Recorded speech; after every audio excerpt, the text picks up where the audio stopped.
intersectional man pud ang discrimination. Correct. Pwede man pud tang ilahatang ang rason silang pag-discriminate is PWD ka. Pero gikatawaan ka kay tungod bayot ka. So naa siya mas grabe na hinuon daghan ang og layer. So mauna nga ato gyud siyang i-capture gyud. Nganong naa man kay aligut-gut or lain nga pananaw aning mga tawo ngayong ani nga wa man na sila nang hilabot at the first place.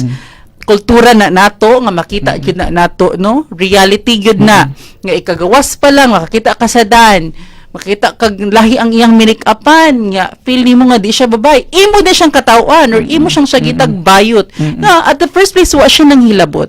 So kitang mga Pilipino kultura gyud nato ang manghilabot no, bisag nang huwat pa na siya jeep tinha or unsa na yung whereabouts wa gyud tay labot sa business ana nga tao unless nang hilabot siya nimo.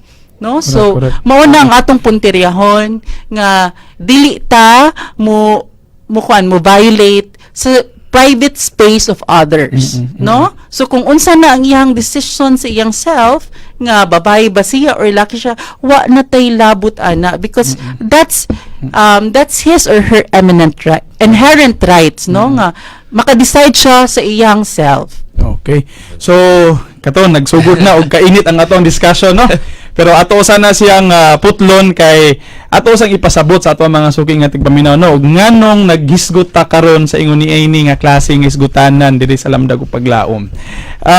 Ang kini nga mao nga programa, no? Sa kining Lamdag ug Paglaom naghisgot man usa ka kuni siya ka programa nga naghatag og lamdag, hatag og paglaom sa kaning hisgutanan og kanang HIV and AIDS, no?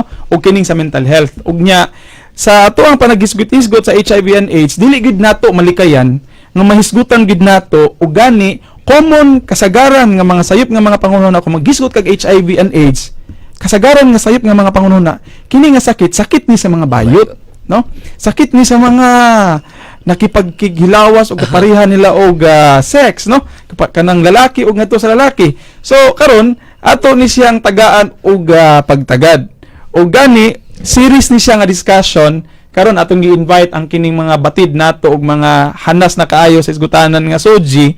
Sa sunod siguro nga Sabado ato pong paminawon pod unsa pod ang punto de vista sa ato ang simbahan. Siguro maka-invite ta og mga taong simbahan dili sa atong programa aron hisgutan pod nato unsa poy tan-aw, unsa poy pagtan-aw sa simbahan ni ining gitawag nato og LGBT community. Pero